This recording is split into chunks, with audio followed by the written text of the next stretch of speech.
I remember back in 2015, during Christmas break, I was about 10 years old. My older brother told me about this game called Undertale. He told me that I should watch Jacksepticeye's playthrough of the game, so I then spent the next few hours watching it. I never experienced any game like that. I don't even know how to properly explain how I felt back then, but it was a once-in-a-lifetime feeling. Ever since then, I would watch Jack's playthrough of Undertale during Christmas holidays. That year for my birthday, I spent all of my money on a Temmie plushie that I to this day still have. It's literally on my bed right now.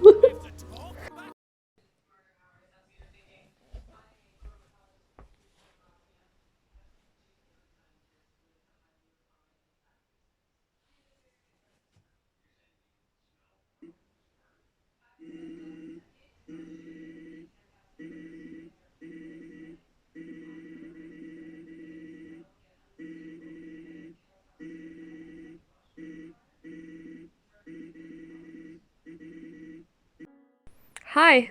So this is my first video like this, and sorry if it's not good in some ways, like with the audio or like editing or any other thing. Yeah, this is a pretty personal video to me, and yeah, cause Undertale literally changed my life, which is fucking weird and cheesy to say, but like it did. Like who would've guessed? Anyways, I'll be making segments for specific parts of this video, so there will be spoilers, even though I already said that in the video beforehand. Sans actually said that, so yeah, be warned. This is the last warning. Leave if you haven't played or watched someone play Undertale. Leave now. Anyways, onto the video.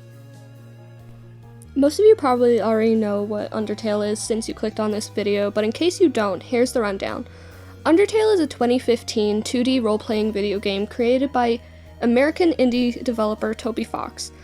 The player controls a child named Frisk, who has fallen down into the underground. The player must decide whether or not they will fight or act/spare. These actions will have dire consequences to the story at hand, on whether you fight or not. The game was released on September 15th. Side note, that is my birthday, so maybe it was destiny for Undertale to impact my life. Anyways, Undertale quickly gained popularity over that time for its story and characters. The game gained many fans and in return gained lots of fan work and fan art, which leads into the next segment. Undertale and the way it inspired my art, or my love for art. During the time of me being obsessed with Undertale, I was on and off into drawing, and I was mainly drawing stuff related to Minecraft that my other older brother AJ showed me and taught me. But Undertale on its own inspired me to branch out and draw on my own and start developing my own style. I remember it vividly because I had an art channel back then, and I was speed recording me drawing Frisk. I remember how inspired I felt, and how much I enjoyed drawing something for me. Something in my own style. Another thing in regards to Undertale, well, mainly the fandom at that point. A lot of the fan art and like animations and comics and stuff like that inspired me so much as a kid. I remember spending hours watching Undertale AMVs or comic dubs. Another thing that Undertale inspired me, like with my art or whatever, was my first ever like OC or character or whatever that I made my own, like without any help or any other person influencing the design or whatever. But the design was heavily inspired by Frisk. They had short red hair and wore a purple turtleneck and a pink skirt. I named the character Allie. This character and Undertale was what inspired me to draw more. I made my own story for Allie and started to make comics, and I got my friends to make their own characters too at the time. We spent an entire summer drawing them and playing games as them. Throughout the years, Allie became less of a character I use, but I still have them around, and they are still one of my absolute favorites. I am going to go through some of my old art that I made from summer camp. Oh my god. This shit was from when me and my partner and one of my old friends, we had like a little group, and those were the characters. Oh my god. You can definitely see the old Undertale like fan art inspiration for Allie as an OC. God, that is so fucking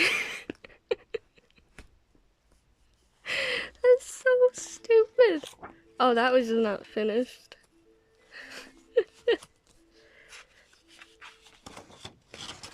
Oh my god.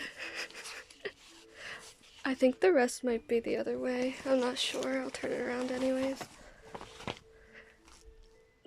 I had a fucking YouTube channel as a kid with my with my partner and my other friend at the time. Jesus. Oh, I didn't draw this.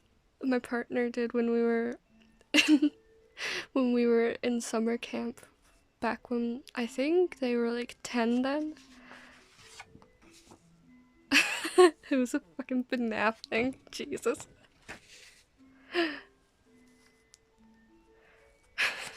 God. FNAF. I'm just gonna skip through a few of these until I get to the pure, like,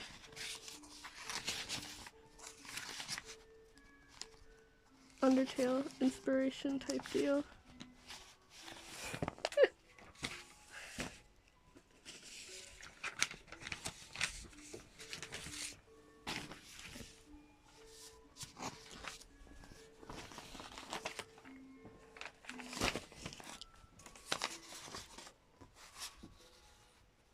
This stupid bullshit. Oh my fucking god, I found it. No! What the hell is this? Oh my god. How Undertale helped me accept myself. Growing up queer and in a religious household was hard. I didn't even know what being gay was until my brother came out as bi to me. I remember a few days after we were at the park and I brought up that I thought I was bi. He told me that I couldn't be and that I was just making it up to act like him or be like him or copying or whatever. But it wasn't. He just gave me a label that I didn't have before, that I could now fit myself into. I now identify as a lesbian, by the way. I just want to add that in. But back then, bisexual was the only thing I knew in regards to other sexualities and stuff. Now back to how Undertale helped. Seeing the normalized version of queer characters in a game or just in media at the time for me was kinda strange. I never saw it before, and for a huge chunk of the main cast being queer or hinted at being queer really made me happy, and it made me feel like I could someday, somehow be able to live normally like them, without anyone questioning who I am. Gender was another thing that I struggled with at the time, and having characters like Frisk, Kara, Napstablook, Monster Kid, and more using they/them pronouns was so strange to me because I didn't know being non-binary was a thing at the time. I now identify under that umbrella now, and thanks to Undertale and it being normalized, I had an easier time realizing it. Now I'm going to talk about a character who resonates with me, but back then when I first started getting into Undertale, I didn't really like, and that's Undyne. I remember that back then when I first saw the gameplay, I didn't like Undyne, and it was mainly because she was really tough and I saw her as mean, but as I grew older I began to realize that I connected with her more. Like, she is really tough, but has a soft spot for people and really wants to protect people too. Another reason why I connect to her now is that I identify as a lesbian, and having a canon lesbian character in media who I identify a lot with was something that really, really meant the world to me. I'm, genuinely, Undyne is such a comfort character to me. she's such a badass. She's so fucking funny and she's so sweet. Like, she may be tough and she may come across as scary in, like, parts of the game. Well, not really scary, but, like, to some people, I guess it could be scary. But she's just, like, she's really fucking sweet. Especially if you, like, read the dialogue for, like, the Papyrus phone calls when Undyne joins him. Like, in the pacifist route. Hey there, buddy, chum, pal, friend, buddy, pal, chum, bud, friend, fella, brother, amigo, pal, buddy, friend, chummy, chum, pal. I don't mean to be rude, my friend, pal, home slice, bread slice, dog, but I gotta warn ya, if you take one more diddly darn step right there, I'm gonna have to diddly darn snap your neck. And wowza, wouldn't that be a crummy juncture, huh? Do you want that? Do you wish upon yourself to come into physical experience with a crummy juncture? Because friend, buddy, chum, pally, pal, chum, friend, if you keep this up, then well, gosh diddly darn, I just might have to get not so friendly with you, my friendly friend, pal, friend, buddy, chum, pally, friend, chum, buddy. Undertale and mental health. Having Alphys and many others in the game who struggle with mental health issues was something I really needed to see when I was young, especially with it not being ridiculed. Alphys as a character did things wrong, and we can all admit that, but she was put into a position where she didn't know how to help and she didn't want to face ridicule for it. She has social anxiety and depression. I like the way they handle her arc in the pacifist route, with how she finally told everyone what she did and having the amalgamates brought back to their family. One thing I really like with how she was handled with as a character was how she didn't get over her anxiety once she told the truth. It helped to be truthful, but that's not going to get rid of the trauma she had from it. That was something I really needed to hear. Knowing that you can't get over trauma just because you're away from it or the people around you who caused it are trying to change. Trauma is a nasty thing and it will cling to you for the rest of your life. I grew up in an unhealthy environment, so having that knowledge really helped me not go down the path that some of the people I know did. Oh my god, it's Sans Undertale. Anyways, I'll be talking about Sans now. The way that throughout the story, Sans is revealed to be a lazy skeleton who doesn't care what's happening.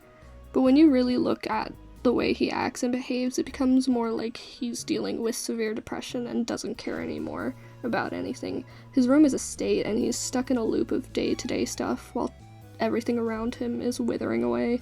Since he doesn't take care of it, the only thing keeping him around is his brother, Papyrus, who doesn't understand why he acts that way to a full extent. On the topic of the Skeleton Brothers, Papyrus is seen to not have many friends in Undertale and wants to be popular. He is someone in the game who I really resonate with, wanting friends but not knowing how to go about it. Toriel and Asgore. Both of them deal with grief very differently, with Asgore lashing out and declaring war upon humanity, and Toriel leaving for the ruins. Asgore dealt with grief with anger that later simmered off, and he regretted giving false hope to the underground over something he was now scared to deal with. Toriel, on the other hand, became too protective of the children who fell down, who wanted to go back home. It's heavily hinted at that Toriel developed a problem with alcohol as well. Both of these characters show grief in a way that's realistic, but don't paint their reactions to it as evil. They both could be seen as wrong, but grieving can make you do a lot. Azrael and/or Flowey.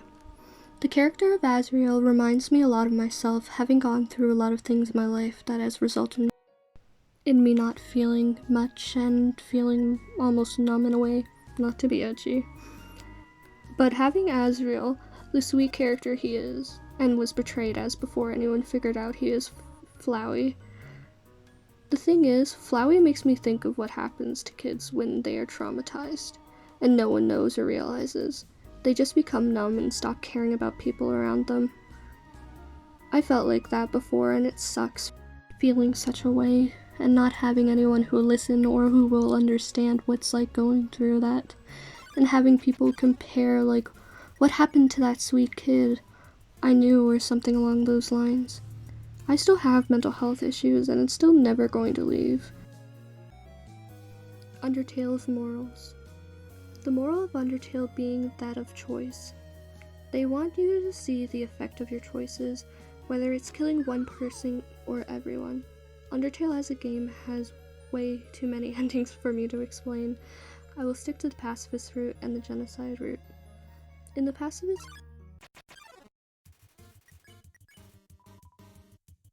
route, you aren't painted as a saint for what you're doing. People just begin to see you as a friend. They are scared of you at the beginning, and it's justified, and you prove them wrong by sparing them.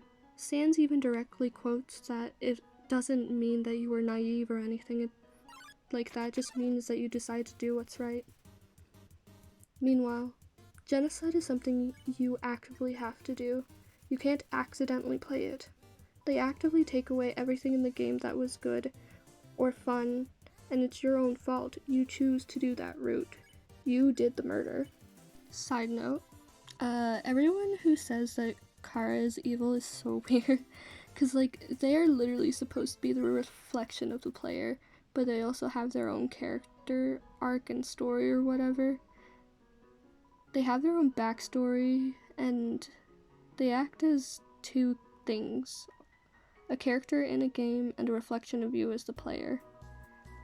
Also, just blaming a dead child for your actions of murder is just this section I'm just going to be talking about the pacifist route, because that is the one that I enjoy the most and it impacted me the most. I really love everything about the pacifist route. I love how it's so cozy and there's so many stupid jokes in it. Sans and Papyrus's relationship is so fucking fun. And then Undyne and Papyrus's calls, and it's just so fun. And every single time I get to the part with what's it called? The one thing that stuck with me though throughout the entire playthrough was Asriel. The way that Asriel just wants everything to go back to normal and everything about that, it makes me cry every time. Every single time that we get the option to hug Asriel, and Asriel is I don't deserve this or whatever. The little Easter eggs in the game too, how Asriel parallels Toriel, because when you beat Toriel and spare her, if you go back to where you fell down, you'll see her tending for the flowers, which is where Kara is buried. And then in the pacifist route, if you go back to where we fall and to where Kara's buried, you will find Asriel there. And I just think it's a really sweet moment, because Asriel in the last moments being himself fully decides that he's going to go care for his sibling's grave, and it's so heartwarming. The thing is, growing up and being one of those shy kids who don't really talk to anyone, having a nice space where I could just chill out and watch a game that is really cozy and nice, has good morals, and just is overall something that inspired me so much back then. It was really nice because it really did it changed everything for me, because I would never have gone into art, and that is something that I want to do for a career. That is something that I heavily enjoy. That is something that honestly means the world to me now. it helped me better understand my sexuality and gender, which is something that just like it really helps to know that like back then, before I even really knew, like I knew, but it was like something that I never thought about or talked about. Just knowing that I had that positive thing there and knowing that it influenced me so much that I was able to like finally accept myself as a person. It's nice. And it's just funny to me that most of like a huge portion of my life I've spent being a fan of Undertale and enjoying it, being obsessed with it in a way, because I got into Undertale when I was 10 years old. I am now 18 and I'm turning 19 in a few months actually. And it's just like insane because it's been in my life for almost a decade. And it influenced me so much. Like I just have no words for how much I love this silly little game and the silly little characters in it. It just it means a lot, like everything. And like especially because like the Undertale fandom too also had a part in it. It the Undertale fandom back then was something else. Like it was insane back then. Like I remember people would ship like Sans and Frisk and that was so disgusting. And I always hated all of like I feel like someone's going to be like, "What?" But I hated how much Sans got popular. I hated all the Sans AUs. Like I never understood it and I never liked it. Like I'm not saying they're bad. It was just that it got so oversaturated that it was like all you would see when you looked up Undertale. Like you would see all of the AUs and all of the stuff and I was like, I don't care about the fucking alternate universe version of Sans. Like I like Sans as a character, don't get me wrong, and I like a lot of like the AUs. It's just it's just like it was too much and there's too much going on. There's also just like too many like weird things happening with the AUs too at the time, because I remember I found this comic dub of a Christmas party with all the AU Sanses and they would fucking ship like each Sans with each other and it was just like, huh? It felt like the Onceler fandom. If you know the Onceler fandom, I am so sorry I brought it up, but it felt like the Onceler fandom. And it's just it's fucking weird as hell. But like the fandom like now it is such a chill place. Like as we're all awaiting for like Deltarune to release fully, it's just really chill having like a fandom that is so like tied together. Like it's like they're so like chill with each other and it's not much drama in it now. There still is obviously going to be drama. Like I've seen some drama in it, but like hardly any. I barely see anyone having like weird takes anymore, but maybe it's also because I'm on a certain side of the fandom. But either way, it's still like better or not, you know? I this section is gonna be called me rambling for maybe 10 minutes. I don't know how long I've been sit here just like rambling about like Undertale as a whole. Like some of this might be like so unintelligible or whatever the fuck, because I'm leaving this unedited. I don't give a fuck. I'm leaving all this in. It's funny. I will get more professional as I do more and more of these video essays or whatever.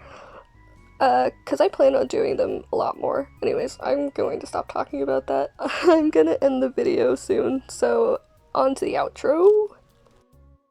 The game itself was and is something that changed me.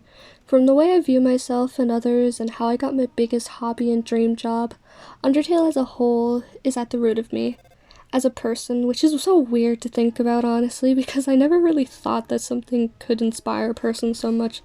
Like, Undertale is something to this day that I actively enjoy and still is passionate about.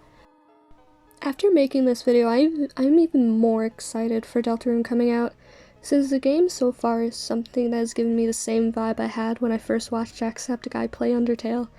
Anyways, I hope you enjoy this video. I'm sorry if some of the video makes no sense, my brain is jumbled half the time, and nothing makes sense. But I do hope I can make more videos like this in the future. I'd like to do one on Deltarune, but I might wait until the full game releases for that. Anyways, if you have any suggestions for video topics that I could make, or anything like that.